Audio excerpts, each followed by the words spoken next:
And now, where does capital gains come into all this? Great question. So one of the things you're losing by having it inside of a corporation is you don't have access to the principal residence exemption because that's only available for individuals.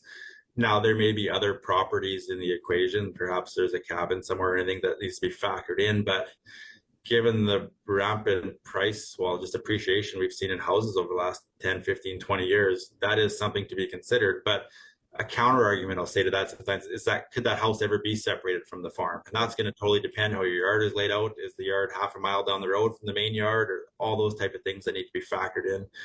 We will sometimes see this in dairy structures, for example. It's very hard to separate a dairy house out from the operations. And if that dairy ever was to sell, the house is going to go with it, lock, stock, and barrel, just by the nature of it. So once again, it kind of depends on a lot of circumstances. But you touch on something interesting there, Lindsay, with the capital gain.